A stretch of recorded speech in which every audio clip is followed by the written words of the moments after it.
Without the ball, England used a 4-4-2 formation.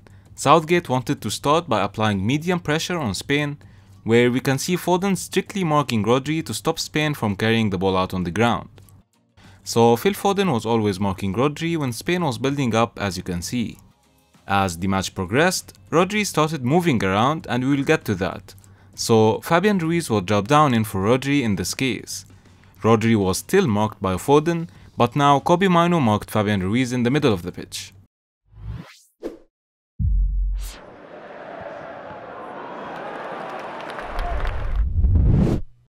Hello there everyone, it is Mitsu here and welcome back to another video on my channel.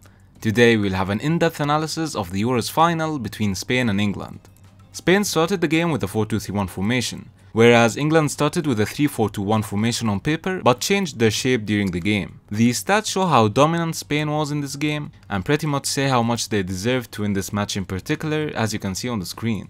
Without the ball, England used a 4-4-2 formation. Southgate wanted to start by applying medium pressure on Spain, where we can see Foden strictly marking Rodri to stop Spain from carrying the ball out on the ground. So Phil Foden was always marking Rodri when Spain was building up, as you can see. As the match progressed, Rodri started moving around, and we will get to that. So Fabian Ruiz will drop down in for Rodri in this case. Rodri was still marked by Foden, but now Kobbie Mainoo marked Fabian Ruiz in the middle of the pitch. So effectively, England wanted to stop Spain from playing direct passes. However, when Spain reaches the final third, Southgate used a very low and compact defensive block. As a reaction, Spain wanted to have a numerical advantage between the lines. For instance, Nico Williams and Lamine Yamal would play in a deep possession, allowing Cucurella and Carvajal to push forward on the sides. This allowed Spain to have multiple players in a deep possession, as well as having options on the sides. In those scenarios, Rodri would take Cucurella's possession to form a back three, allowing more players to push forward. This numerical advantage was seen especially on the left-hand side of the pitch. You can see how a winger, a midfielder and a full-back would play very close to each other, pulling the attention of multiple defenders and disturbing the overall defensive shape from England.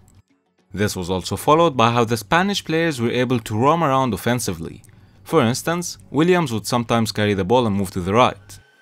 The same thing happened with Lamine Yamal coming to the left side to disturb all the markings and roles given to the English players. Similar to the previous games, Saka had defensive responsibilities in helping Kyle Walker and providing the midfield support, especially against any overlaps or underlaps from Cucurella. Spain had most of the possession during the first half, but when they did not have the ball, they would apply high pressure. Southgate depended on Bellingham to counter this pressure by targeting the passes towards him and depending on his awareness to play forward passes.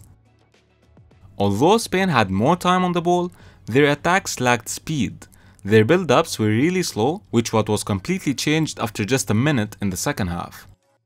Notice how the goal was scored after 3 direct passes to move the ball from the defensive line until it reaches Nico Williams to score. This speedy transition was enough to break Southgate's defensive shape before being compact enough. As Rodri was injured and had to be subbed out, De La Fuente used the double pivot of Zubamendi and Fabian Ruiz.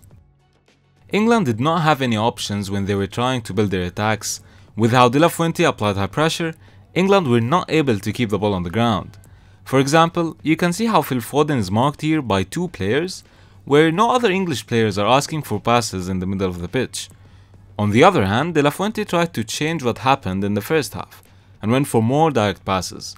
We saw multiple passes from the likes of Olmo and Lamine Yamal to Alvaro Morata inside and around the box.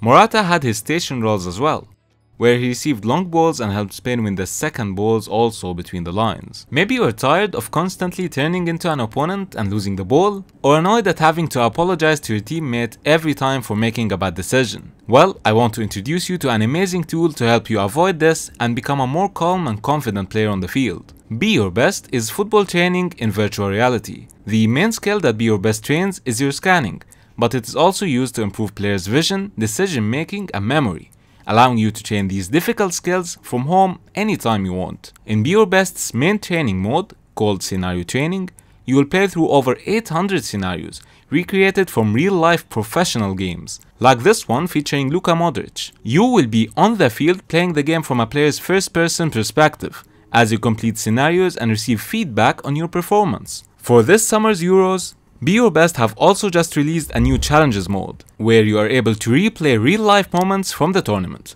put your scanning vision and decision-making skills to the test, and compete for real-life prizes with other players, as you compare yourself to some of the world's best. Many pros such as Chouamini and Martin Odegaard have all used this training to improve. It is also backed by science, with a recent 9-week study seeing players who trained with it improve their scan rate by 28%. You can get 20% off your first month or year by using the code METRICA at the checkout from the link in the description. Although Spain were ahead, Southgate decided to play negatively again and not apply high pressure, so we saw the same 4-4-2 shape. De La Fuente even continued to apply high pressure, similar to what we saw in the first half, but when the team reached the final third, we started to see Spain's defensive shape. Notice how many players are positioned here inside the box to stay ahead, and England's only goal came from a shot from outside the box, which reflects how poor the English attacking tactics were. Southgate depended on counterattacks. This one was performed really well and quickly. A pass to Saka, who then finds Bellingham inside the box to assist Cole Palmer. You see, this is the issue with Southgate's tactics throughout this tournament. We see such moments where you could clearly tell how this was more of a player's effort rather than a manager's tactical play. So in this case, yes, he depended on counterattacks, but to gamble on such a shot from outside the box to win you a title is not very realistic, especially with how England really had no other attacking threat before this goal. This video is brought to you by METRICA Sports, the fundamental tool for every coach and analyst. Create and manage all your video analysis in one platform. Use the coupon METSUJR at the checkout for a 10% discount. After the goal, Southgate decided to continue playing defensively and Spain started pushing numbers inside and around the box. You can see here how the forward line consisting of the two wingers and striker are positioned in a deep form to allow Cucurella and Carvajal to push forward. And with the continuous pressure, the winning goal finally came. A pass after a pass after a pass, and an amazing tactical play from De La Fuente. Notice how the team was controlling the flow of this attack, to move the ball to a deep possession and then wide again, and finally cross it inside to score the winner by Oyarzabal. An amazing tactical play and an amazing tournament overall from De La Fuente and the Spanish team.